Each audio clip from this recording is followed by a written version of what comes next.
It is a cold case that after 50 years still haunts Italy today. An epic travesty of justice shrouded in mystery and deception. The case, known in Italy and internationally as the Monster of Florence, involved the ritualistic serial murder of 8 young couples, accompanied by the horrific mutilation of the sexual organs of the female victims. Cover-ups and evidence tampering have muddied the case so badly that more than 5 decades later, utter confusion reigns. Evidence points to a powerful esoteric sect believed to be behind the killings.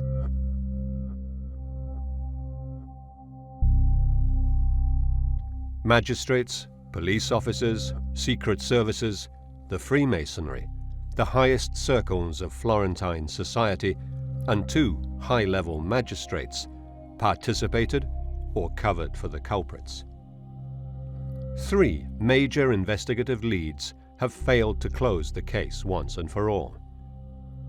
First, a farm laborer, a postman, and a quarry worker, dubbed the Picnicking Friends, are convicted as the killers, revealing a terrifying subculture of Satanism and sexual perversion in the beautiful Chianti countryside. Then, this chilling phone call opens a whole new lead.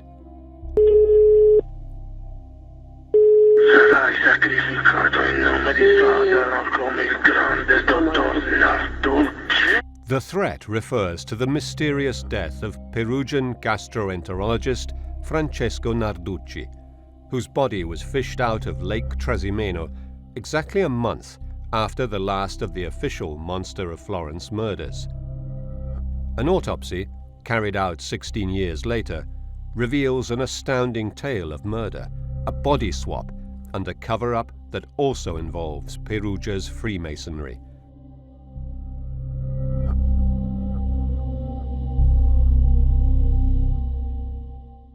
È innegabile che, ed è emerso dalle indagini che The Freemasonry did discuss the issue internally and took certain decisions. e prevalse una certa linea. The prosecutors believe that the Narduchi murder and the Monster of Florence case overlap here, in this quaint Tuscan town of San Casciano Val di Pesa, where the doctor comes in contact with the town pharmacist, also a suspect, along with the picnicking friends Pietro Pacciani, Giancarlo Lotti, and Mario Vanni.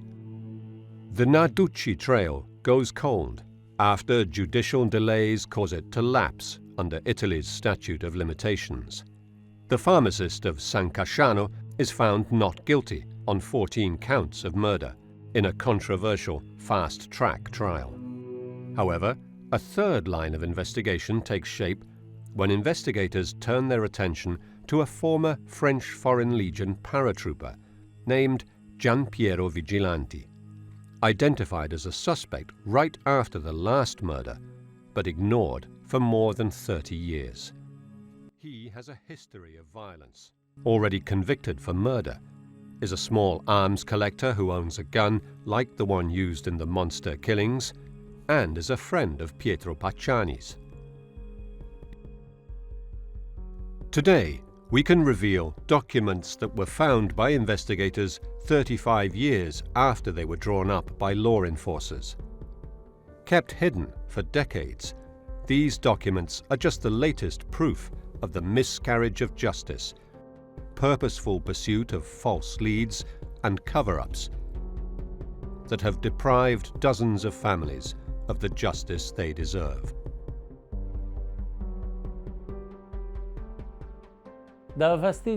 This investigation troubled someone in the upper levels of the criminal organization, because there is no doubt that there was an upper level. At least 15 other people, in some way associated with the case, are silenced before they can speak, suggesting that the Monster of Florence murders are much more than a series of ritual killings or the work of a single assassin. Luciano Malatesta's sister was a witness to the Satanic orgies and shared the terrible secret with her brother before she too was killed. Allora, mia sorella mi ha detto questa vicenda qui. Mi ha parlato My sister told me this. She told me straight up that in this whole story that involved our uncle and aunt, that also was connected to the Monster of Florence, to the murders, was made possible with the involvement of a magistrate in Florence. And she also mentioned his name. She mentioned several names, but the name of this magistrate was Prosecutor Vigna. E mi ha fatto il giudice del giudice Vigna.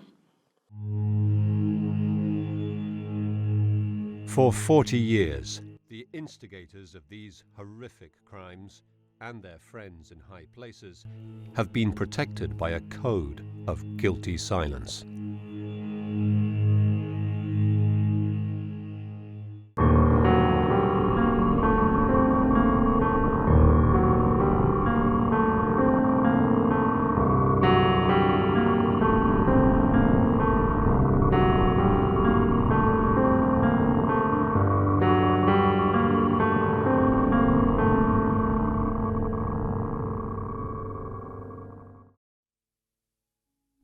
Florence, Central Italy, 1981.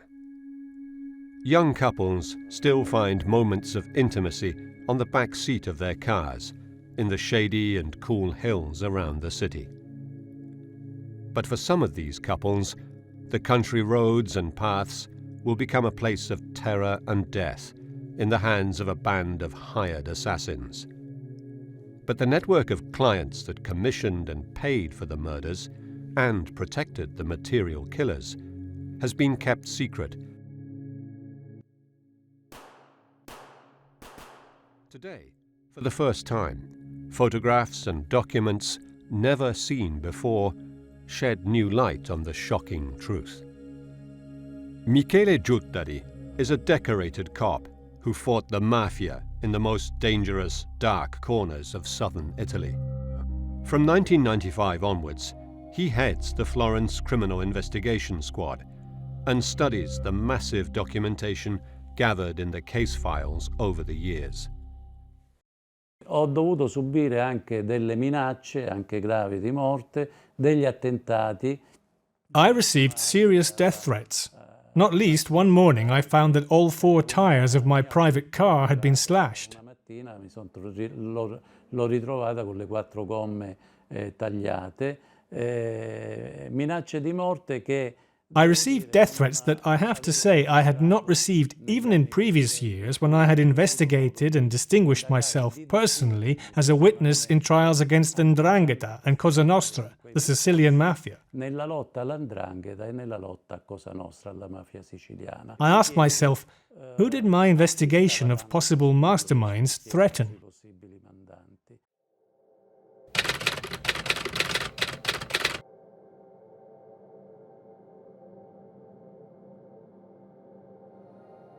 The sky is pitch black as there is a new moon on the night of the 6th of June 1981. This country road, close to the famous Anastasia disco at Mosciano di Scandicci, is the place where Giovanni Foggi and Carmela Denuccio meet a horrific end. Their bodies are found the next day by the police, riddled with a hail of .22 caliber bullets, whose cartridges have an H etched on their casing bottoms. Carmela's vagina has been cut out and taken away. The murder hits the headlines. Investigators find a peeping Tom who knows a bit too much about what happened and arrest him. But his wife gets an anonymous phone call and is told that he'll soon be freed. Sure enough, 4 months later, while the peeping Tom is still in jail, Stefano Balbi and Susanna Cambi are murdered at Travelli di Calenzano on October the 22nd, 1981. Susanna's genitals are mutilated and taken away from the crime scene. The killer leaves a size 44 boot print. The peeping Tom is released from prison. It's another new moon. June the 19th, 1982. The monster makes his first mistake. Paolo Mainardi and Antonella Migliorini are making out in the back of their car along the road to the village of Pacciani, south of San Casciano. They have just finished, and he has moved to the driver's seat when he sees something that scares him. He puts the car in reverse, but drives into a ditch on the other side of the road.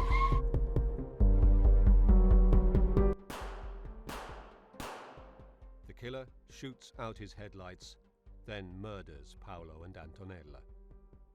The car is now exposed to passing traffic, so the killer melts into the night without completing his macabre mutilation of the woman's genitalia.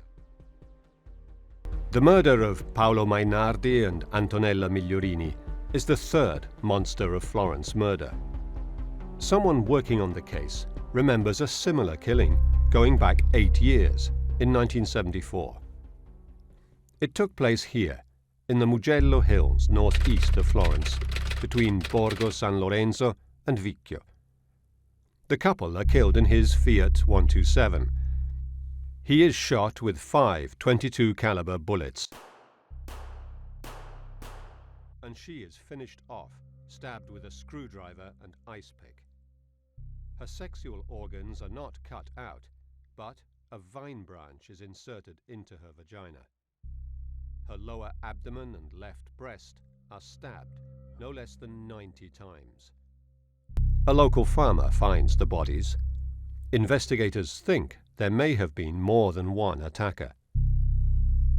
Now, an anonymous letter, one of dozens that will condition the work of detectives, suggests the investigators look at another case, a crime of passion going back to 1968. Miraculously, what was left of the rounds of ammunition used in the murder are found clipped to the case file. Experts say the bullets match the monster's weapon. Someone wants detectives to link the 1968 crime of passion to the Monster of Florence serial murders. Normally, the rounds should have been destroyed, as the case is closed. The man convicted for the 1968 murder of his wife and her lover, Sardinian Stefano Mele, is already in jail. A Sardinian shepherd named Francesco Vinci and his brother Salvatore were also implicated in the 1968 murder, so investigators now assume the gun is theirs. Francesco Vinci is arrested on the assumption that he owns the weapon used in those murders, which investigators think is the same gun the monster used. It is the beginning of what comes to be known as the Sardinian thread, focusing on a gang of Sardinians also involved in kidnapping for ransom.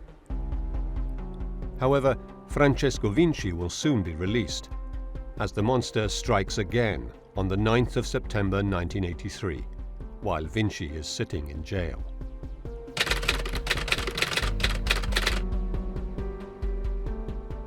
Carefree German tourists Jens Uwe Rüsch and Horst Wilhelm Meyer park their Volkswagen camper in a vineyard in front of the La Sfacciata Villa, north of San Casciano.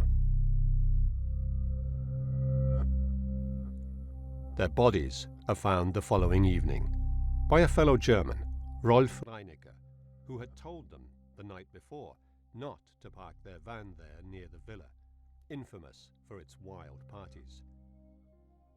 They have been shot through the rear window, and torn-up gay porn magazines are strewn around the van.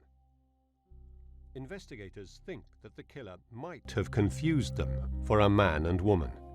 The trajectory of the shots fired provides a key clue about the killer, suggesting he must be taller than 1.80 meters. If the monster is a lone assassin, he can't be Francesco Vinci, who is released from jail, but will continue to be part of this story, together with Rolf Reinecker. The elusive Monster of Florence is now spreading terror throughout the community, especially among young people, who no longer feel safe. Il clima che si respirava sicuramente era un clima sia in città che nelle campagne dove colpiva, un clima There was a general atmosphere of fear both in the city and the countryside, wherever the monster struck. Young people changed their habits, and going to secluded places in the country became dangerous. I was young at the time and lived in Florence, and getting a bit of privacy involved being really organised.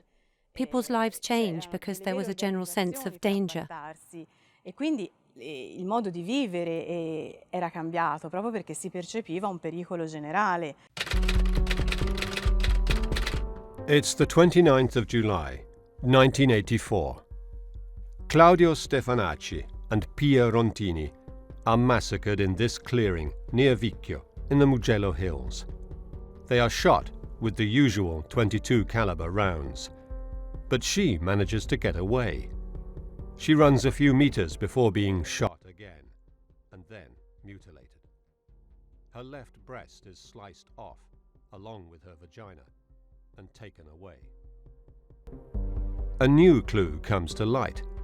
She works at the Vicchio train station bar, where, according to the bar owner, a man with a large ring on his finger had watched her and her boyfriend.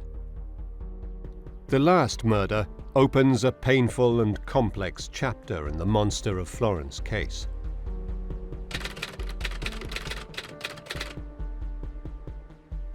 It's the 6th of September, 1985. French couple Nadine Moriot and Jean-Michel Cravechvili have set up their tent in the Scopeti clearing, north of San Casciano.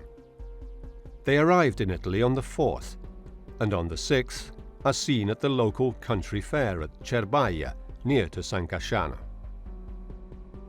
They are attacked while they are making love, the coroner will establish. She is shot dead immediately. But Jean-Michel is an athlete and gets out of the tent despite being wounded and runs a few meters barefoot, but is shot again and then caught by the killer and stabbed to death. For the first time, the killer hides the body, but there are no signs that he dragged it. He then returns and mutilates Nadine just outside the tent, taking breast and vagina away and then hiding her back in the tent. The bodies are found on the 9th of September by mushroom hunters. The many mistakes made by forensic experts will haunt the case for years to come. 2 bullet heads are left behind, one in the pillow and one in the duvet, only to be discovered more than 30 years later. The woman's body is moved before the forensic squad arrives, and the police miss a blood-stained paper tissue and surgical gloves found later, creating friction among police and prosecutors. The time and even the day of death are questioned. The crime scene is irrecoverably contaminated and the investigation compromised. These are the 16 murders officially attributed to the Monster of Florence. But many other people associated with the case are also murdered. For the first time, Luciano Malatesta speaks on camera. Today he restores frescoes, but he is haunted by what he heard and saw when he lived in the monster's killing fields. He has paid an incredibly high personal price. 4 members of his family died, and his sister, Milva Malatesta, revealed the identity of one of the members of a satanic sect to him and was about to go public when she was killed. Milva died a terrible death. Poor girl. There's no death penalty for the mistakes you make. I can't bear to remember. The kid, too. All these young people died violent deaths. Someone has to get the truth out. But I can say that a powerful machine for mystification and manipulation has been set in motion.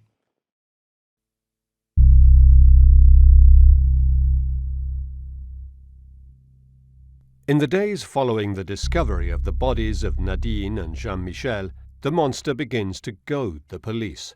He sends a sliver of Nadine's left breast to Silvia della Monica, an investigating magistrate who, however, is no longer on the case. The envelope is sent from San Piero a Sieve. Then, 3 anonymous letters are sent to the investigating magistrates Pierluigi Vigna, Paolo Canessa, and Francesco Fleury. They contain a surgical glove with a single 22 caliber H-series bullet in it and a frightening typewritten threat. A similar bullet to the ones used in the murders is found in the car park of a hospital at Ponte Niccheri in Bagno a Ripoli.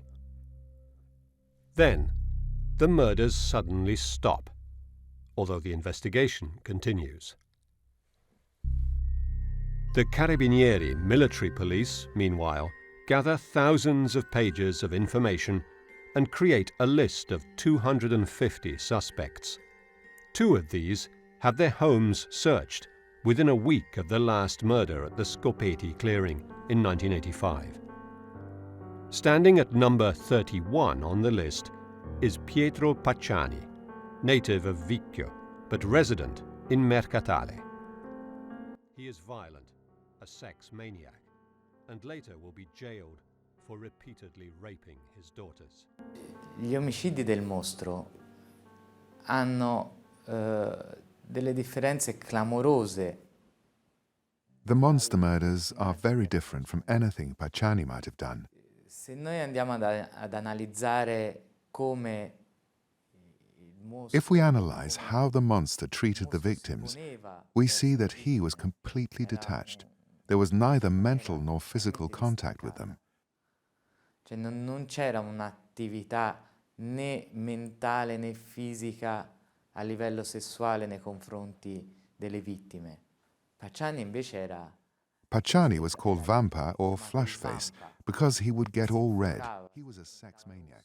He would have touched, he would have raped, he would have taken advantage of the situation, even if he went on to murder. Avrebbe toccato, avrebbe approfittato della situazione, magari prima di uccidere. 38th on the list of suspects is another native of Vicchio, now resident in Prato, Giampiero Vigilanti, a multi-murderer. His home is searched just 8 days after the Scopeti clearing murder, and this note is written by the Carabinieri with handwritten comments by the commander of the Prato station, who found ammo that matched the monster's weapon. This document, held by the SISTE, the Interior Ministry's Secret Service, is only discovered in 2018. As a young man, Vigilanti sought sex in male public toilets. He was jailed for public acts of homosexual obscenity, murdered 2 Arabs in Marseille after serving in the French Foreign Legion, and he is also presumed as involved in a previous murder by Pacciani back in 1951. He keeps newspaper cuttings of the Monster of Florence murders in his home and his mother's, including this one, dating back to the 1974 murder. Why is he a suspect? Because he knows how to handle weapons. He is violent.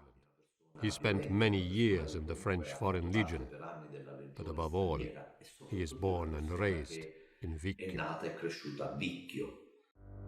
At number 181 is another name that will occupy the crime pages of newspapers for years to come. Francesco Narduchi is a gastroenterologist and gynecologist, a brilliant doctor and a Freemason. He dies, apparently from drowning, in Lake Trasimeno, exactly a month to the day from the last murder. A later probe into his death reveals a shocking secret. C'è una documentazione della squadra mobile della questura di Perugia da cui risulta che l'ispettore... We have documents showing that the special branch in Perugia assigned its most senior inspector, the Criminal Investigation Unit's most senior inspector, sul delitto degli Scopeti to investigate the Scopeti clearing murder, the Monster of Florence murders, and specifically Francesco Narducci, in the days following the murder at the Scopeti clearing, without being specifically requested to do so by the Florence investigators. The names of Pacciani, Narducci, and Vigilanti will dominate the 40 years of investigations that follow. But without a smoking gun, none of the leads ever brings the case to a close. August 1989.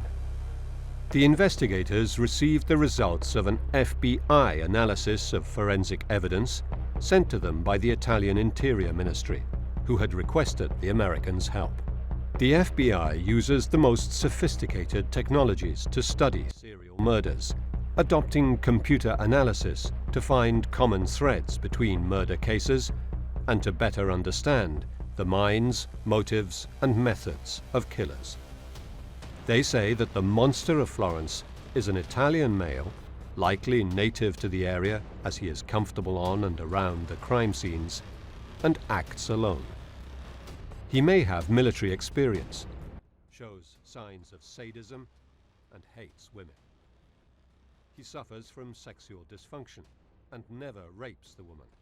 Rather, eliminates the male member of the couple to avoid interference in his macabre rights. Nell'89, 88-89 avevano dato il loro responso, questi esperti dell'FBI, dicendo sì, può essere... In 1988 to 89, the FBI experts gave their response, saying it could be a solitary serial killer who lived in the area. The lone assassin was a hypothesis that many in Italy followed, but they correctly noted that their analysis was just partial, and in their explanation, very properly, they said, "We express this judgment based on our experience gained on cases in the United States, but our analysis could change if we were to become aware of other facts." And so they were inviting Italy to keep them informed of any new developments. Se dovessimo venire a conoscenza di altri fatti, quindi invitava l'Italia a dare altre ulteriori novità. The FBI profilers described the weapons, the knife and the gun, as ritual tools, conserved religiously, just like the body parts kept as fetishes. They believe he revels in his fame, clipping and conserving newspaper articles that describe his crimes, and taking perverse pleasure in goading and challenging investigators. The investigation ignores a number of details reported by the FBI that will later become useful. 7 years after the last double murder, Pietro Pacciani is in jail for having raped his daughters. Another anonymous letter claiming he is the monster reopens the case in 1992, and his house is searched again. Miraculously, an intact .22 caliber round of ammunition is found in a vine trellis in his garden. Pacciani is eventually charged with murder in a high-profile, televised trial that stirred a massive media frenzy. Serena Scherri was a young journalist at the time and followed in the footsteps of her journalist father in telling the story of the Monster of Florence. They covered the trial together. Quando c'era appunto il processo, la mattina presto, già in corte d'assise... During the trial in the Florence law courts, people pushed and shoved to get to see the so-called monster. All the people who spoke at the trial described the squalid reality, although the trial did have its light moments, because some of the witnesses were quite funny. Although obviously some of the testimony was terrible and sad, such as when the daughters of Pacciani took the stand. It was a very sad moment. We all felt really sorry for them. Molto crude, molto tristi. Quando vennero sentite le figlie di Pacciani è stato un momento molto toccante dove queste figlie, insomma, facevano realmente pena. The evidence brought against Pacciani includes anonymous letters, the unspent bullet, the Skizzenbrunnen sketchbook that might have belonged to the young Germans, a camping soapbox, violent pornography, and satanic images. Pacciani's lawyers are Rosario Bevacqua and Pietro Fioravanti. Alessio Fioravanti, the son of Pacciani's lawyer, is a teenager at the time. Mi ricordo soprattutto un piccolo evento carino e no, si può dire, perché... I remember a small and funny, or maybe not, event. As soon as I arrived at his home, he asked me if I wanted some biscuits, I said no because I was scared. But actually, Pacciani was a special person for my father. A sex maniac towards his daughters, a monster from that point of view. Il maniaco sessuale delle figlie era un mostro da quel punto di vista, ma era anche un tipico. But he was also a typical Tuscan farm laborer, rough, who swore now and again, which is totally normal, but not really scary when you were there. Però non faceva tutta questa paura quando eri lì. The Fioravanti law officers are swamped with anonymous letters. Diciamo che proprio in quel periodo era un continuo tra lettere anonime, Let's say that at that time we constantly received anonymous letters, threats from people who said they were the monster or who knew who the monster was, people who were trying to help in their opinion, and events that directly involved my dad. Once someone unscrewed the front wheel of my dad's car, just up to a certain point, and as he was on the Ponte Indiano, he saw the wheel come off the car. He was driving slowly, and the car just dropped on the side where the wheel was missing and scraped a bit. Vide la ruota proprio che gli partiva e la macchina andava piano, quindi la macchina si è appoggiata semplicemente sulla parte dove mancava la ruota e strusciata un pochino.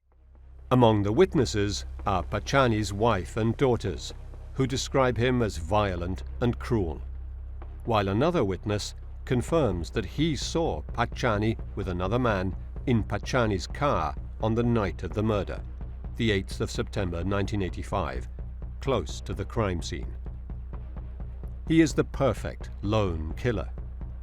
His defense counsel try to prove that the bullet, which he denies belongs to him, does not necessarily link him to the murders. It is too new. Later, the Satanic paintings deposited as evidence against him are discovered to be the work of a Chilean refugee artist. Pacciani says that he had found the watercolor pad and the soap box, possibly belonging to the German victims, in a rubbish tip.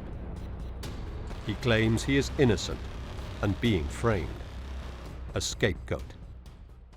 Nel momento in cui Pacciani disse So when Pacciani said something, if he ever did, what I remember is that he simply pronounced one sentence: "Why are you investigating me instead of the famous doctor?" My father fought to the end and never gave up trying to prove Pacciani was innocent. He saw something in Pacciani that wasn't the monster. Ha visto in Pacciani qualcosa che non era il mostro. It's the 1st of November 1994, 9 years after the last murder attributed to the Monster of Florence. Pietro Pacciani is handed a life sentence for 7 out of the 8 crimes. Pacciani Pietro colpevole dei delitti a lui ascritti, come in imputazione, e lo condanna alla pena dell'ergastolo con isolamento diurno per la durata di anni 3. The new head of the Florence Crime Investigation Unit, Michele Giuttari, convinced that there is a wider conspiracy, asks for more forensic tests of evidence that had been overlooked and takes a fresh, more clinical look at the documentation. Mi appare quanto mai strano che di un It is very strange that the case files of a trial, the 1968 trial, that had already been held and had already produced a sentence, so a closed case, that the files still contain bullets used in the crime, when the law says that the bullets used in a crime should be kept in the specifically designated evidence storeroom and not in a case file folder. And furthermore, that when a case is closed and a man sentenced, the law says that the bullets should be destroyed, together with the weapon. So I found this extremely odd, and maybe this is the first great anomaly of this case. Di questa vicenda.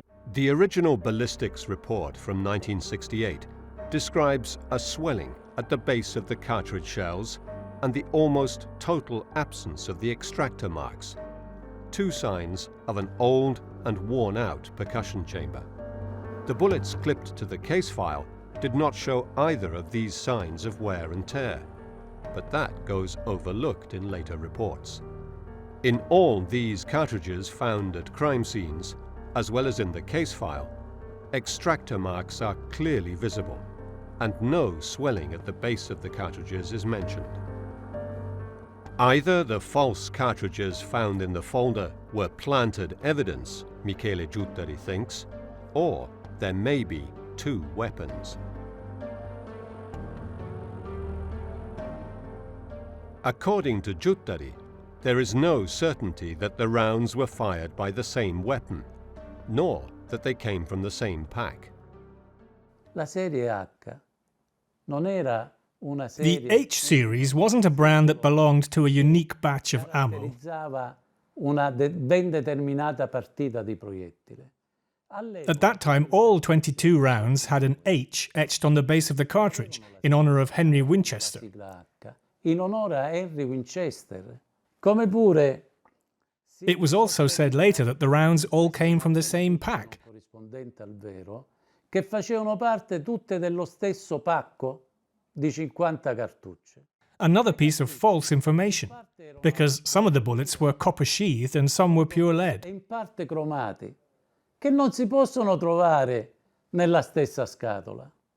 If there is no certainty with regards to the rounds used, then a key piece of evidence against Pacciani, the .22 caliber bullet found in his garden, loses significance.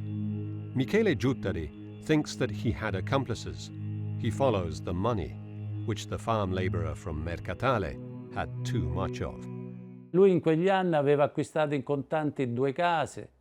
In those years, he bought 2 houses, a car, and he bought postal bonds in several post offices in the area around San Casciano, not only in San Casciano, sometimes on the same day and even shortly before and after a murder. In 2-3 casi, poco prima di un delitto e poco dopo il delitto. Despite the huge amount of paperwork, not all the documentation is delivered to Michele Giuttari. The SISDE, the Interior Ministry Secret Service, opens a case file and begins investigating. But this document remains secret.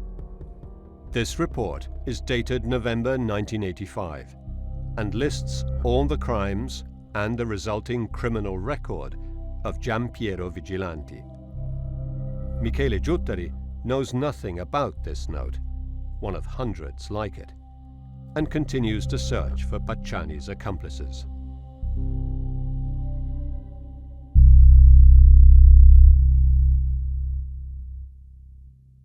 Michele Giuttari identifies Pietro Pacciani's best friends who spend time with him in this bar, the Bar Centrale of San Casciano, next to the former Calamandrei pharmacy. Per trovare I possibili complici di Pacciani bisognava indagare. To identify Pacciani's accomplices, we needed to investigate Pacciani's friends at the time. E tra queste frequentazioni e amicizie, quelle più... Among these, his strongest ties seemed to me to be with Mario Vanni and Giancarlo Lotti.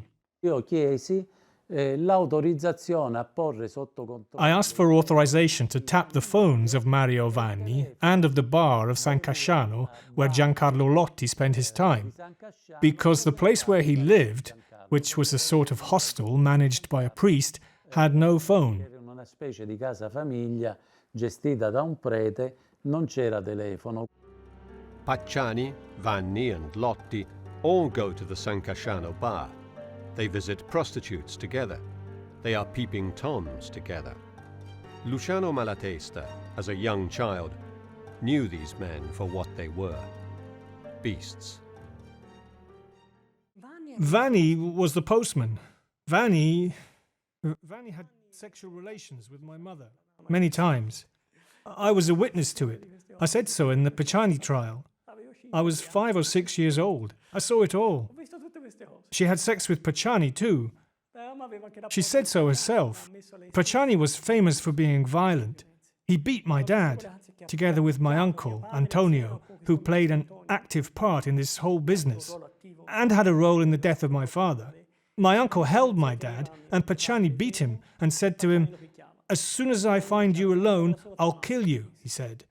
It was a gang, you see. up there in San Casciano, many people know, many people. Some even gave me details, speaking to me in public places. But when I said, come and tell the investigators, they pretended not to remember. The whole story still scares people. Vanni and Pacciani raped Luciano Malatesta's mother and, according to him, were part of a gang of criminals working for a coven of devil worshippers led by his aunt and uncle. Several prostitutes who worked in Florence and lived in this area of San Casciano begin to collaborate, telling detectives what they know. Among them is Gabriella Ghiribelli, one of the prostitutes visited by clients from San Casciano. Allargai il campo delle donne. I opened the scope of the investigation to several women and got to a certain Gabriella. Gabriella calls up Lotti, and Gabriella complains that because of him, she has been involved in the investigation and has been questioned by the police. Di essere stata chiamata in causa e di essere stata quindi interrogata dalla polizia. Lotti asks her a lot of questions and wants to know, what did the police ask?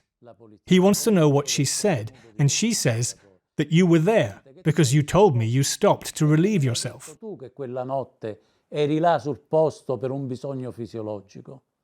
While Commissioner Giuttari pushes forward on the investigation, the Italian justice system delivers a shock verdict. The judge in the Pacciani appeals trial refuses to hear the new witnesses, and on the 13th of February 1996 declares Pacciani innocent. La Corte d'Assise d'Appello di Firenze, sezione seconda, assolve Pacciani da tutte le imputazioni per le quali ha riportato... No, signori! Signori, per favore, silenzio. Giancarlo Lotti is a quarry worker who has sexual relations with Pacciani and goes to prostitutes with him. Under pressure from investigators, he makes key, albeit confused, confessions. Interrogato da 3 pubblici ministeri, c'era Vigna, Fleury e Canessa. Questioned by 3 prosecutors, Vigna, Fleury and Canessa, he began to confess and collaborate.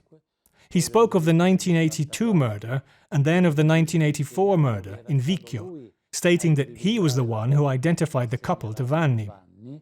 Fornisce tutta una serie di dettagli per noi importanti. He provided a number of details that were important to us, such as the fact that the 1983 murder of the 2 young Germans, he said, was to get Francesco Vinci out of jail. Because since it was believed that the killer acted alone, whoever was in jail for the crimes was immediately freed.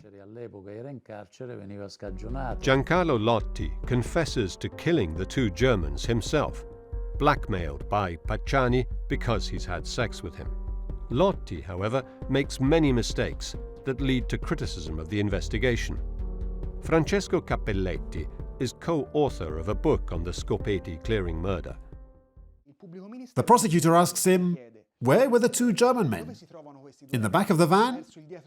Lotti says, no, in the part of the van where the wheel is. But in the back or in the driving seat? Asks the prosecutor. In the driving seat. In the back of the van or in the front of the van? In the front of the van. When we all know that the 2 young Germans were murdered in the back of the van.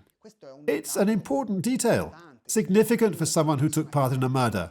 You can't forget or get this kind of detail wrong.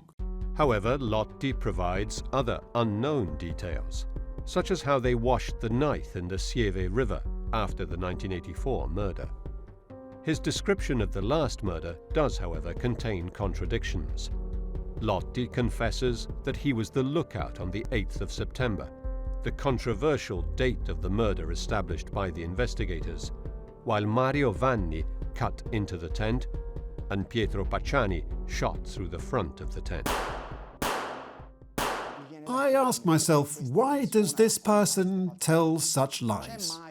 Is there ever a declaration by Lotti in the 30-odd depositions he made, there are about 30, in which he says something that is not already known? because the media always covered this case in detail, so the papers spoke of it. And I noticed, I may be wrong, but I don't think so, that not a single detail that Giancarlo Lotti describes has not been covered by the papers. Parla del delitto dell'82 dove aveva fatto lui il palo e indica dove, sul posto dove si era messo. He describes the 1982 murder, where he says he was the lookout. He showed us where he stood and what the others did. And then for the 1985 murder, he provides us with a completely new detail that no one had ever mentioned before, describing the cutting of the tent from the bottom up. For us, this was the most important detail to show that he was a reliable and credible witness. Più importante e sicuro della credibilità e affidabilità di Lotti. None of the killers was fast enough or agile enough to stop the fugitive Frenchman, although Lotti says that he was just 4 meters from where he was struck down.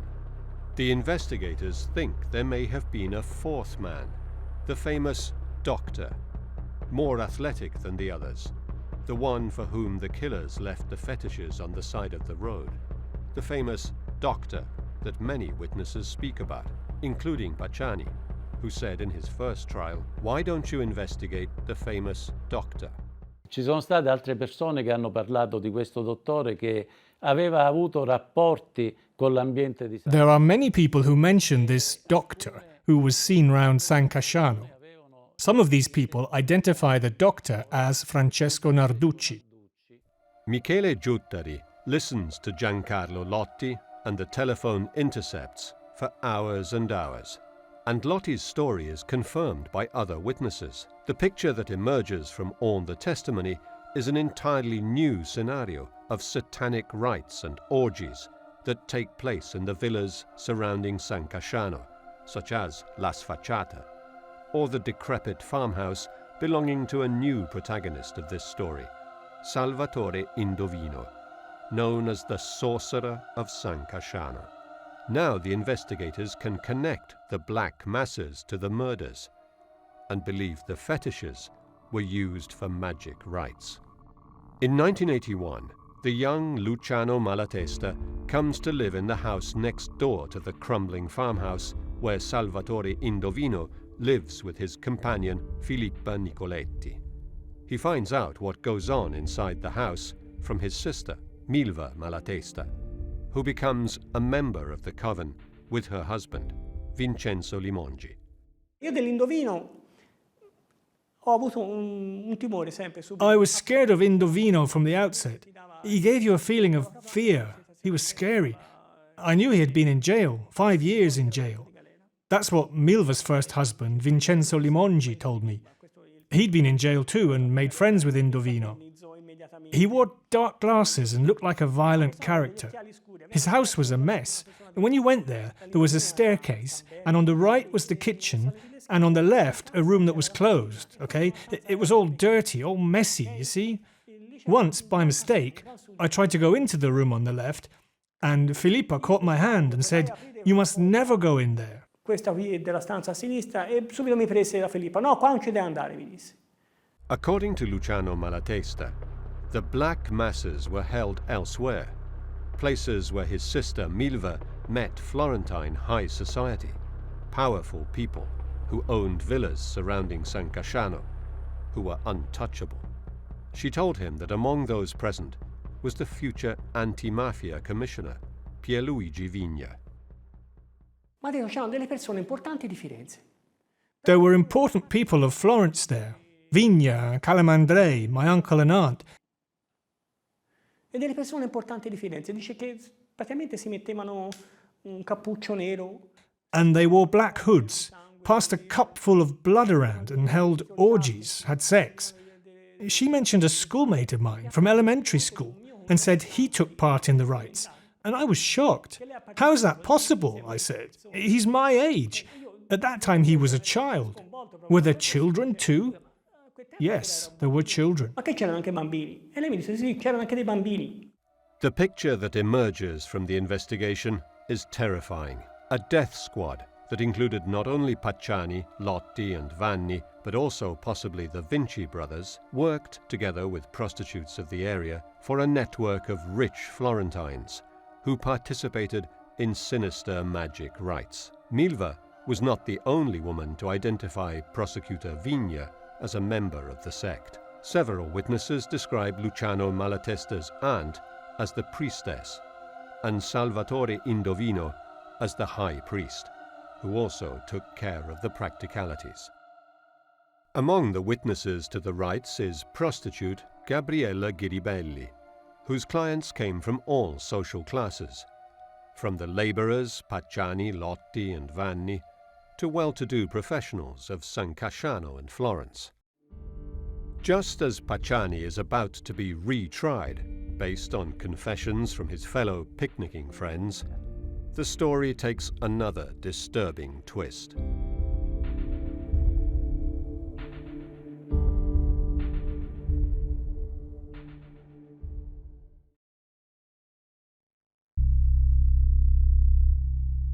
It's 1998, 13 years after the last double murder. Pietro Pacciani dies, in mysterious circumstances, on the eve of going back on trial. Terrified he would be silenced, he stayed locked up in his home. But death found him anyway. Alessio Fioravanti often discussed his death with his father, Pietro, who was Pacciani's defense lawyer. Riguardo alla morte di Pacciani, With regards to the death of Pacciani, my father always said that he had been murdered. perché anche dalle prime modalità di ritrovamento, Not only because of the way the body was found, halfway between the bedroom and the kitchen, with his trousers pulled down, and then they found this drug that was dangerous for someone with his heart condition. che andava in contrasto con la sua malattia al cuore. Poi le analisi sono state fatte. And was an autopsy carried out or not? When my father asked for the forensic report, he never received it. Di Pacciani non l'ha mai ricevuta. According to forensic experts, hypostatic pools showed Pacciani's body had been moved. The carabinieri found a strange piece of fabric soaked in bleach, attached to his shirt by 3 safety pins and covering his genitals, like an apron. A strange sequence of deaths, connected in some way with the Monster of Florence murders, dogs the investigation. Florentine prostitutes who took part in the orgies turn up dead. Francesco Vinci, the Sardinian connected to the Satanic sects, who was arrested in 1982 as the Monster of Florence and then released, is found, hogtied and burned, in the boot of his car. Milva Malatesta's husband, Vincenzo Limongi, is found hanged in his cell the day before he is to be released. Milva Malatesta, Francesco Vinci's and Salvatore Indovino's lover, who also took part in the rites, is burned in her car, along with her 3-year-old son, Mirko, a few weeks before Pacciani is officially indicted. Io penso lei volesse parlare. I think she wanted to speak out. She realized she'd been used. She'd made big mistakes. First, Limongi was killed. A number of people died. So she realized that she was in danger and had to speak. Ha capito anche lei molto probabilmente era in pericolo. E lei voleva parlare. Quando, ad esempio, si indagava su Pacciani, stava per essere rinviato a giudizio. When they began investigating Pacciani and he was about to be indicted, within 10 days of each other, Francesco Vinci and his shepherd assistant are found hogtied and burned in the boot of his car. Nel bagagliaio della macchina, e Milva Malatesta. And then Milva Malatesta and her 3-year-old son are also burned in her car. Anche lei bruciata in auto. O una prostituta su cui... And a prostitute used by Mario Vanni, one that he called the kind prostitute, is killed. These are all deaths that in some way are connected to the case. Sono tutte morti che in qualche modo hanno avuto a che fare con questa vicenda. Chi è passato di lì dall'Indovino ha perso la vita. Whoever came across Indovino died. Milva died in that horrible way, and she told me these things, so I imagine what terrible things must have happened in that house. And if they didn't actually happen there, they were organized there. Limongi too died in strange circumstances. He died the day before he was due to leave jail. They found him hanged with his 2 feet touching the ground. He too, in a way that we've seen before. So he dies too. Whoever was in contact with Indovino came to a terrible end. Ha avuto una fine terribile. Worse yet, the young Luciano Malatesta finds out that the man investigating his sister's death is, in fact, the man she saw at the Black Masses. Vide arrivare questa persona alta. Once, I saw this tall man arrive. He was smoking, and he started talking to my aunt. I was going away with my bag to wait for someone who was going to pick me up. I went past him, and he did everything he could to hide his face. Then, years later, I was talking to Prosecutor Vigna, and we were waiting for Dr. Canessa to arrive, and he lit a cigarette and began to smoke. He looked at me and grit his teeth, and so it came naturally for me to ask him, "But you knew my Aunt Maria." And he said, "Shut up!" He said, "Shut up!"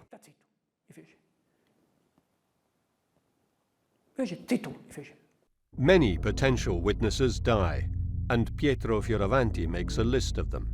There were prostitutes, a friend of Vanni's, Vinci, Pacciani. But despite this, prosecutor Paolo Canessa and detective Michele Giuttari managed to get the picnicking friends' guilty verdict confirmed by the Supreme Court in 2001, 16 years after the last double murder. Still, the collateral deaths and the series of anonymous letters suggest that the conspiracy is far wider than just the 3 middle-aged men. Dopo questa condanna, I complici di Pacciani, i cosiddetti compagni di merenda. After the sentencing of Pacciani's accomplices, the so-called picnicking friends, a sentence that was confirmed in just 3 years after the first guilty verdict, giving the case not only validity on the ground, but also all the way up the judicial chain, now we were able to concentrate our investigation on the instigators, as requested by the Florence prosecutor's office.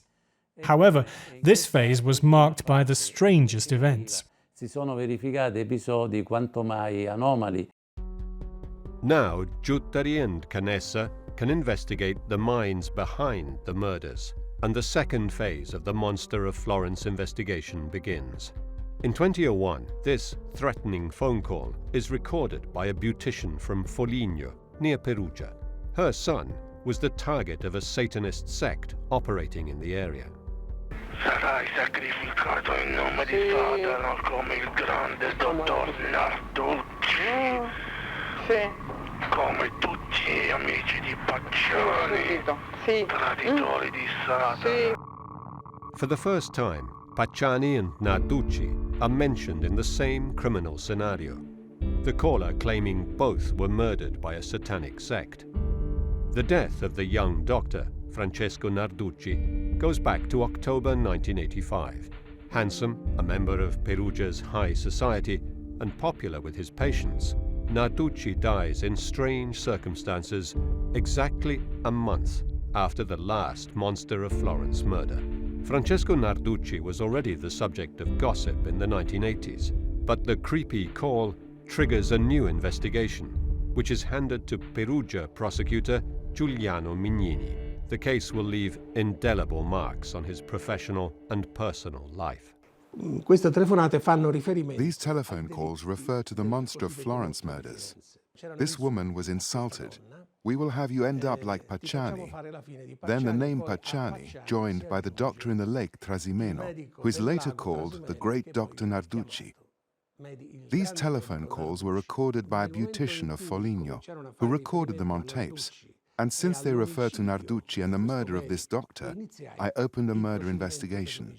Just as the Perugia investigation is getting underway, Michele Giuttari searches the home of the San Casciano pharmacist, Francesco Calamandrei, after a declaration by his wife, Mariella Ciulli, who had accused him in 1988 of being the Monster of Florence and keeping the fetishes in their freezer.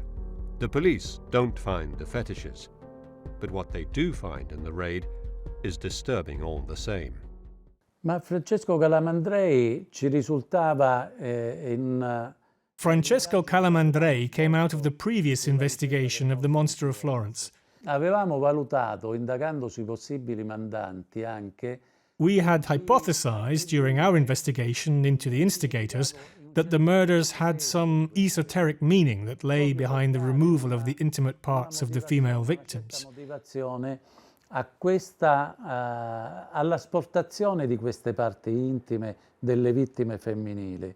And we found that there was, in fact, a certain sense of perversion in the documents, magazines and other material we found in the home of the pharmacist. Anche nella documentazione, nei documenti, in libri, in riviste che avevamo avuto modo di acquisire nella perquisizione al farmacista. Paolo Canessa and Michele Giuttari now believe that there was a group of rich and powerful individuals living around San Casciano who held black masses and orgies, sometimes with children present. Once in a while, someone paid the group of killers to murder the couples in order to obtain the fetish body parts from the murdered women. This had happened before. Un caso che si era verificato. There was a case in the 1980s, between 1982 and 1984, in the United States, known as the case of the Chicago Rippers. Che in Italia era sconosciuto, dove in quegli anni alcune donne erano state sequestrate singolarmente. It was unknown in Italy at the time and involved a number of women being taken, one at a time, to a house, in a closed house, where they were murdered and parts amputated in a way that was similar to the murders around Florence. Undeniable signs were found that the murders happened in that house and that they were accompanied by satanic rites. Segni incontrovertibili che riconducevano ai delitti e segni incontrovertibili su cerimonie e rituali di satanismo.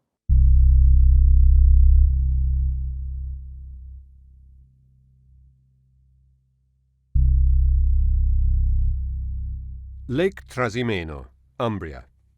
Dozens of photographs taken on the 13th of October 1985 by a photographer from the paper La Nazione and never seen all in sequence before, prove fundamental in the investigation into the death of Francesco Narduchi and take the prosecutors 16 years back in time to the day a body was found in the lake. L'8 ottobre 1985 lui va al lavoro come al solito, una giornata che sembra normale.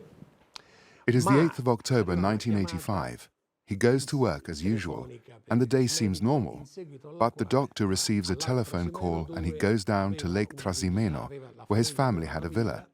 He takes a boat that he kept at the jetty at San Feliciano and heads towards Polvese Island, and then disappears. San Feliciano si dirige verso l'isola Polvese e lì scompare. The body found in the lake is identified as Francesco Narduchi, a Perugian doctor whom many suspected of being linked to the Monster of Florence killings. Viene recuperato alle 7:20 del mattino. A body is recovered at 7:20 in the morning on Sunday the 13th of October, and it is recognized as Narduchi's.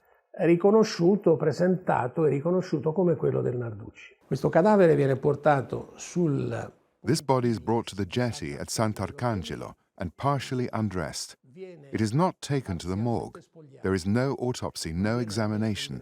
Non viene portato all'obitorio, non viene fatta l'autopsia, non vengono fatti gli esami correlati, non viene chiamato il medico legale. The coroner is not called. Rather, a young and inexperienced woman doctor is called, who declares that the cause of death was drowning, following a probable but not certain fainting fit. The body is taken away. The Narduchi family clams up in silence. But 16 years later, Giuliano Mignini examines the death certificate and finds errors. The photographs show the body black and swollen. Mignini requests an analysis of the photographs to establish the height of the body, based on the paving of the jetty that is the same today as it was then. He finds out that the body recovered from the lake is shorter than Narduchi, and he suspects that it is not the doctor's at all, that there has been a body swap. that the doctor from Perugia was killed and his body hidden, that the corpse of an unknown man was thrown in the lake to be recovered and put in the coffin on the jetty. This corpse was later exchanged with the real Narduchi's, who was then buried, while the unknown man's body was disposed of. A shell game with corpses. A un certo punto ho detto che avevo fatto fare un primo accertamento per avere. So then I carried out an initial investigation to have an overview of the situation based on the paperwork, because I didn't want to have the body exhumed straight away. Non ci sono problemi, è successo questo, questo, questo. Lo posso dire sulla base degli atti e finiva lì. The coroner could have said, there's no problem, this could have happened or that. Instead, Professor Pierucci, the head of forensic medicine, told me that he needed to carry out an autopsy, because on the basis of the paperwork alone, anything could have happened. Non si poteva escludere nulla. Despite the opposition of the Narduchi family, Giuliano Mignini calls for the exhumation of the body, although he is ridiculed for believing that there could have been a body swap. It is 16 years after the body was found in the lake, but science doesn't lie. E nel momento in cui si è aperta la bara, io mi ricordo. As soon as we opened the coffin, we realized that the body found in the lake could not have been the same one. Perché il cadavere ripescato era senza capelli. The body recovered in the lake was bald, had a big head, had a big belly, con una circonferenza addominale piuttosto pronunciata, mentre il Narducci appariva. While Narducci had all his hair, a narrow skull, a 48 small-sized trousers that were big enough to allow for the presence of a sort of apron. Pantaloni 48 small, perché portava, che era talmente larga per lui da consentire la presenza di una specie di grembiule. Francesco Narducci was throttled to death, and the body found in the lake passed off as his, although it was another, unknown man. The coroner, Pierucci, has no doubt. Le conclusioni sono molto chiare. The conclusions are extremely clear. He said, we have the clear breaking of the upper left-hand horn of the thyroid cartilage. That's to say, an object that is up here, more or less. E questa rottura è stata determinata da una. And he said that this breakage was due to pressure exerted over 1 centimeter, 2 centimeters, locally exerted and growing in power. Crescente, intenzionale, perché se è crescente deve essere intenzionale. That was intentional, because if the pressure increased, it was intentional. So the victim was murdered by throttling, and that's what Narducci died of. Omicidiaria da parte di terzi con strozzamento, e il Narducci è morto per questo. Like Pacciani, Narducci has a piece of cloth covering his lower abdomen. The meaning of the strange apron has never been completely clarified, but Mignini commissioned research that determined it was linked to Freemasonry. Questo telo esprimeva una ritualità massonica arcaicizzante. The apron was part of an archaic Masonic rite, inspired by Egyptian symbology. Come se questa persona fosse stata degradata. And was punitive, as though that person had been degraded in a ritual context, according to our expert. In un contesto rituale. A quel punto, una volta che è emerso tutto questo, io non potevo pensare. So once all this had come out, I couldn't believe that all the authorities present were unaware of the travesty that was going on, so I indicted them for a number of felonies. Non fossero consapevoli di questa messa in scena, e quindi li ho incriminati per tutta una serie di reati. Investigating the death of Francesco Narducci, detectives discover he was often at San Casciano. His father-in-law owned a cake factory at Sambuca Val di Pesa, where the whole Malatesta family worked before moving to San Casciano. When he was a child, Luciano often spent time with his aunt Maria Mugnaini, who, it has been said, was the center of the coven. Un giorno stavamo per partire per andare a Firenze. Okay? One day we were going to Florence, We were in the car, and we'd just got in when a car drew up behind us. And she saw this car that drew up behind, and when she saw it, she smiled. "Look who's here," she said, and got out of the car. And Narduchi got out, who was very young, and they kissed and embraced tenderly. They were very tender. I thought to myself, what, she has a young lover? Baciarono, baci, ho detto, c'era molto affetto, c'era molta convivialità. Il mio ricordo fu, ma che c'ha un amante giovane? Poi lei, quando salì in macchina, mi disse. And then, when she got back in the car, she knew that I wanted to study medicine, that I loved medicine. He's a doctor. He's a very good doctor. She was enthusiastic. That's what I remember, the young lover. Però, ecco, il mio ricordo è questo, l'amante giovane. Narduchi was recognized by many witnesses involved in this case of the Monster of Florence. According to them, he was a good friend of Francesco Calamandrei. They went to the same prostitutes, who recognized him through many verifiable details. One of the prostitutes present at the orgies recognized a chain he wore. His mysterious death is an important clue, but there is still no smoking gun. Although the murders stop when he dies, Narduchi is never accused of anything. The pharmacist of San Casciano continues to deny having met him, despite the accusations of his wife, Mariella Ciulli. La moglie di Francesco Calamandrei dice dalla primavera del 1900. Calamandrei's wife speaks in the spring of 1988, so not exactly during the period of the murders that were in 1968, 1974, and between 1981 and 1985. So there had been no murders for 3 years, and she accuses her husband of being the Monster of Florence. The big problem with these declarations is that there are reports about this woman's health, in which we read, in several reports mention paranoid schizophrenia, chronic psychosis that began in adolescence, or even depressive schizophrenic psychosis with fragmentary and incoherent thought processes, characterized by clear psychotic pathology. So someone whose declarations should be taken with more than a pinch of salt. Andrei con I piedi di piombo ad ascoltare quelle che sono le sue dichiarazioni. In 2008, Francesco Calamandrei is found not guilty after being allowed a fast-track trial, despite being accused of 14 homicides. He continues to deny knowing Francesco Narduchi. Whatever he did, nothing links him to the murders, the court finds. His use of prostitutes and his friendship with Salvatore Indovino are confirmed. Surprisingly, the two prosecutors, Paolo Canessa and Alessandro Crini, don't file an appeal.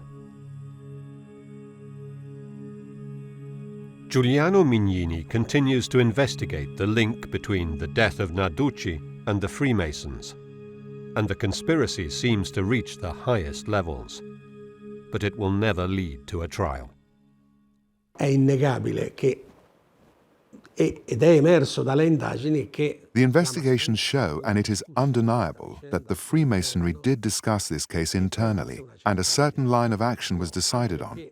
They discussed it, also because the victim was a Freemason. His father was a Freemason. His father-in-law was one. The father-in-law of his brother was one too. His possible contacts in Florence were also, mostly. Contatti lo erano anche loro, quelli di Firenze, in gran parte. When Mignini presents his case before the courts in 2007, a triangle of death begins to emerge that extends from Perugia to San Casciano and Vicchio, with Florence in the middle.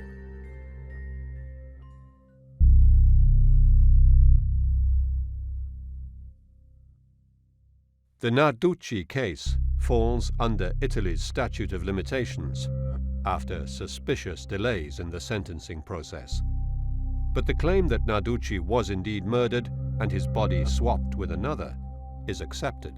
Una partecipazione diretta del Narduchi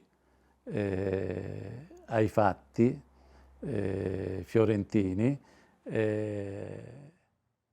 We can't have any absolute proof that Narduchi was part of the Florentine case because evidence should have been collected while Narduchi was alive at the time. Quando Narduchi era in vita all'epoca, Narduchi è morto. Narduchi is dead. But why was he murdered? Why was his murder covered with another murder?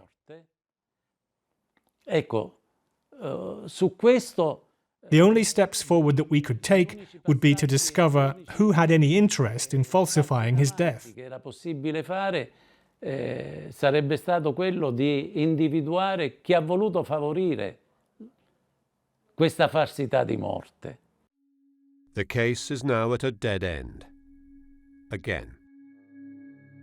22 years have gone by since Nadine Moriot and Jean-Michel Kareshvili were murdered. The anti-monster squad is closed down, but Giuliano Mignini lobbies to have the Serial Crime Investigation Group created in 2004. Working from this building known as Il Magnifico, Giutteri and his team ask for more forensic tests, in particular on the items found by a passerby closest to the Scopetti clearing a few days after the murder. In un faldone del pubblico ministero. My men find, in one of the Florence prosecutor's files, a plastic bag containing a blood-soaked handkerchief and a couple of surgical gloves. Intriso di sangue e un paio di guanti da chirurgo.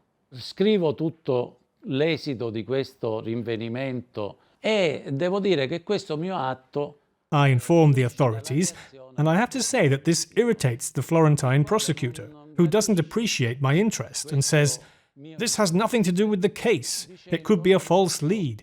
Anyway, what do you want to do? Investigate me?" Ma poi che fai? Vuoi indagare su di me? Giutteri requests a DNA analysis, a test that was not available in 1985, but never receives the results. Only years later, with a completely new investigative lead and a new prosecutor, is it revealed that the blood belongs to the victims, a detail that raises even more questions, because their blood groups, A and O, are different from the one originally reported to have been found on the handkerchief, which was blood group B. Then, the unthinkable happens. Alerted by his boss that he has been ordered not to investigate certain important people, Michele Giutteri tells Giuliano Mignini, who indicts the head prosecutor of Florence for interfering with the course of justice. All hell breaks loose between the two jurisdictions. The prosecutor's office of Florence now accuses Mignini and Giutteri of abuse of office, and all the case files related to the murder of Francesco Narduchi are confiscated. The case is blocked for 7 years due to this conflict between prosecutors. None of the Florentine prosecutors accepted our invitation to be interviewed. Il PM di Perugia, Mignini, ed io nel mio ufficio. The Perugia prosecutor Mignini and I, in my office, are searched by the Florence prosecutor's office under the suspicion of abuse of power. Con ipotesi di abuso d'ufficio per alcune intercettazioni che avevamo eseguito e che stavamo eseguendo. Due to certain telephone intercepts that we were carrying out on behalf of the Perugia judges. And on that occasion, all the documentation regarding the death of Francesco Narduchi was confiscated.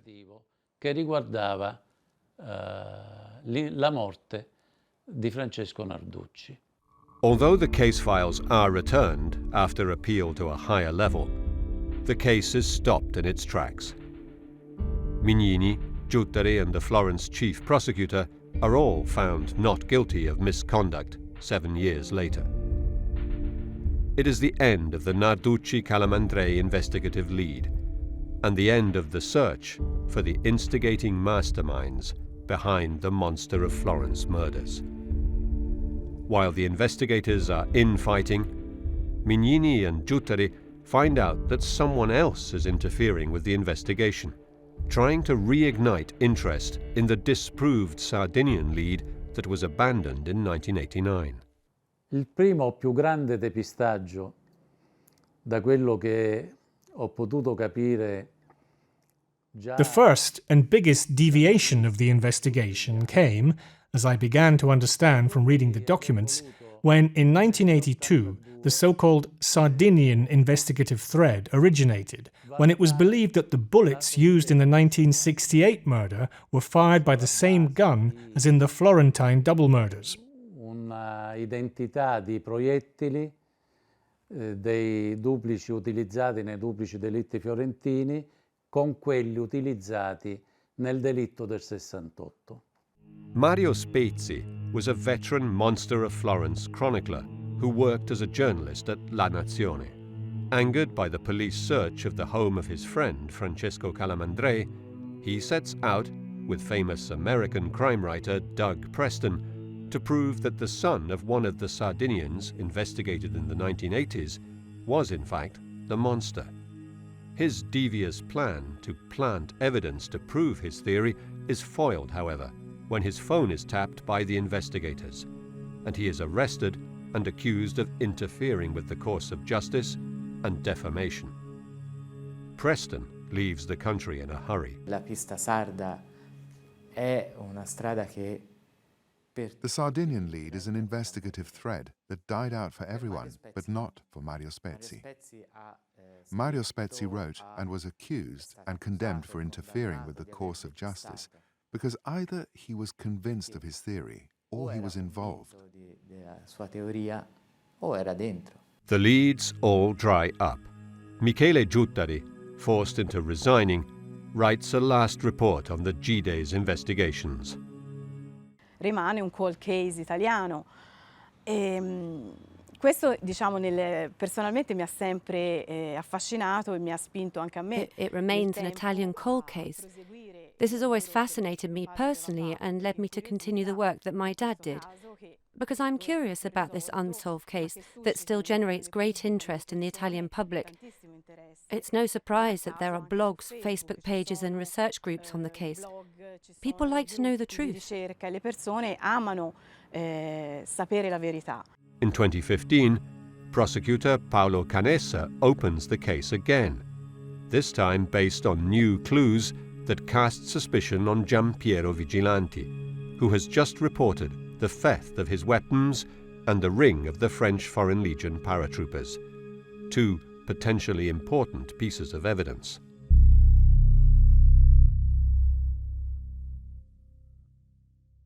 Giampiero Vigilanti spent 5 years in the French Foreign Legion and has a criminal record, including murder and causing bodily harm. He spied on men in public lavatories, and above all, it seems that he was Pacciani's accomplice in an earlier murder in 1951. Vigilanti's name is number 38 on the famous list of suspects of 1985, and his name has already come out during the first Pacciani trial. His home had been searched in 1985, and 176 Winchester .22 caliber rounds were found, as well as a .22 caliber high-standard automatic that he used for target practice, holding a regular gun license. I can say, in light of all the documents that I have read, that for sure Giampiero Vigilanti had a role in this case. I can say it because Giampiero Vigilanti was number 38 in the list of monster suspects. Pacciani was number 31. 8 days after the last double murder, the Carabinieri knock on his door, and in the search warrant, we read that he is considered someone who is involved in or identifiable as the Monster of Florence. When the news that he was under investigation comes out, Gianpietro Fiore of Giallo magazine goes to see him. Lei se la ricorda quella sera che cosa stava facendo in quella zona? Era andato con Narduchi a fare un giro? Sì, si era andato a fare un giro in macchina, ma nulla di particolare. For many, Giampiero Vigilanti fits the FBI description perfectly. He is tall, has military experience, is cold, misogynist, and knows the area well. His home is equidistant from the two macro areas of murder. he clipped newspaper cuttings about the murders and shows little respect for the investigators, even bragging about how they never got anywhere.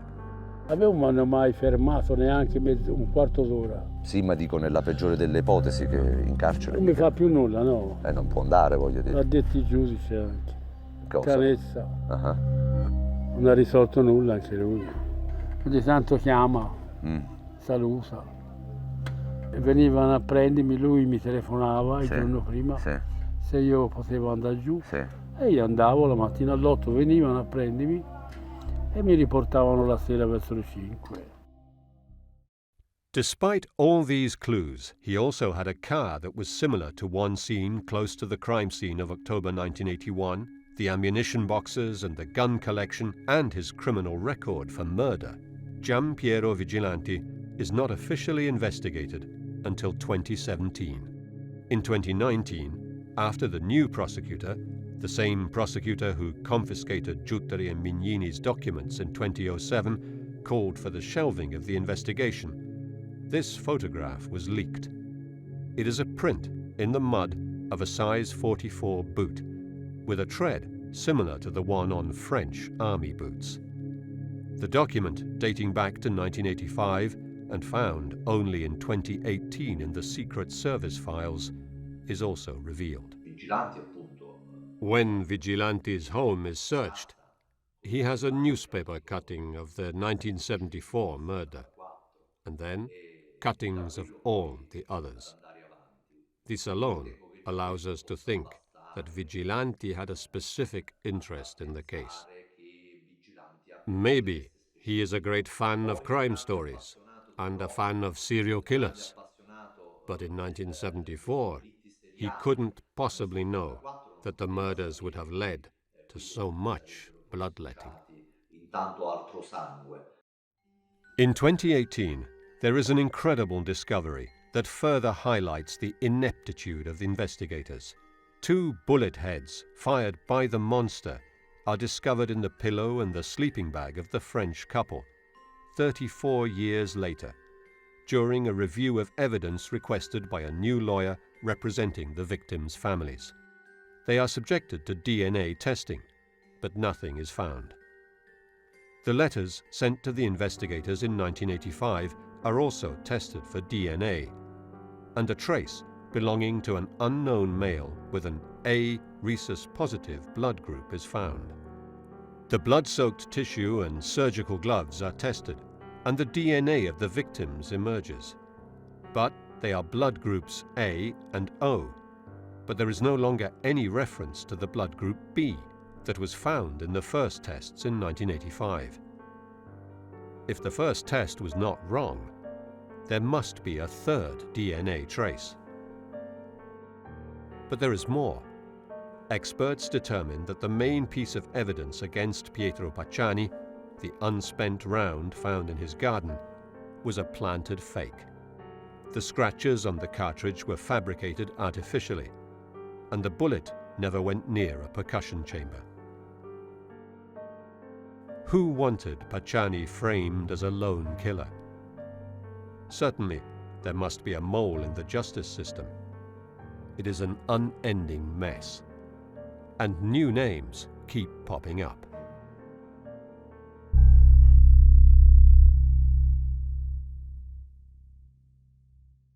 Geographically, the murders form an arc running from northeast to southwest of Florence, while the distance between Mercatale and Pacciani's home to the crime scenes of 1981, 1982 and 1983 is just a few kilometers.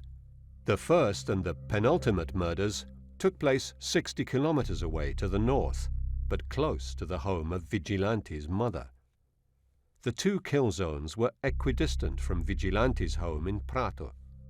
Pacciani and Vigilanti knew the area of the Mugello like the back of their hands, and whoever came from the south, from Perugia, would have used the road intersection of Bagno a Ripoli, either to go northeast or southwest. There is also the possibility that some of the victims may have known the monster or the gang of killers. Susanna Cambi, murdered in 1981 at Calinsano, near Prato, along with her boyfriend Stefano Baldi, complained she was being followed. Her best friend, Elisabetta Ciabani, is murdered less than a year later while on holiday in Sicily, yet another unsolved crime.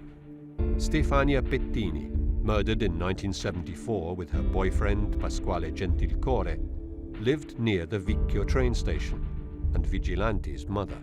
Pia Rontini, murdered 10 years later, worked in the bar of the same station, where an unidentified man with red hair and a big ring was noticed, watching her. It doesn't seem coincidental either that the two young Germans were murdered close to a villa known to be a place where orgies took place, and that Giampiero Vigilanti worked for a time in the textile factory owned by Rolf Reinecker, the German who found their bodies. The French couple was seen at the country fair where Pacciani was present. So it seems that the victims were known to one or several members of the band of killers, perverts who worked together and killed anyone who wanted to speak out. But what is the connection between the team of killers and the Satanic sect? Who kept the killers in contact with the puppeteers?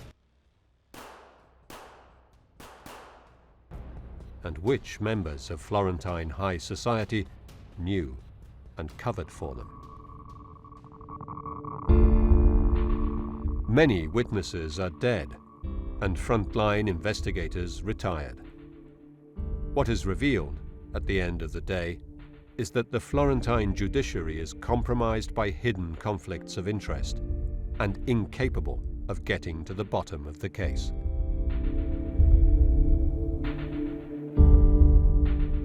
L'ultima minaccia addirittura era giunta a casa mia. The last death threat came to my home.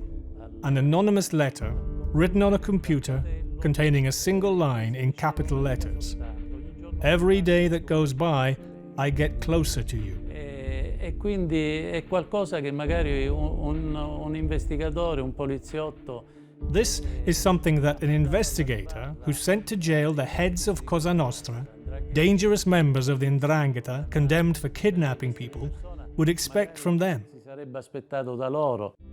The indignation over the deaths of young people with their whole lives ahead of them has disappeared as the years have passed. And the very real possibility that Italian institutions were part of the cover-up is harrowing. But not everyone has forgotten.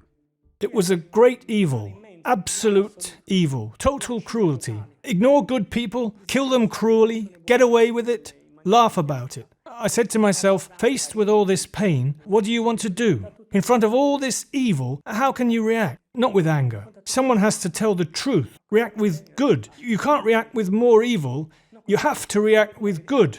No, I have to stop it. I said to myself, it has to all stop with me. I have to be strong enough to understand everything, say everything, and put all the pieces together. And if I'm here, if I haven't gone mad, and if they haven't killed me, and if I can still see and understand, there is a reason. Because I have to do this work. I'm the only one able to do it.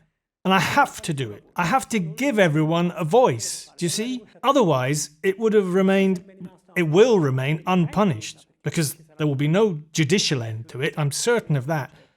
But the truth has to be established.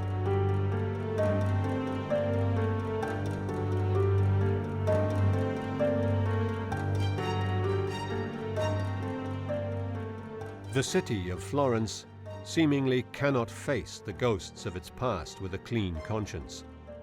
To shed light on the dark secret it has hidden for more than 40 years.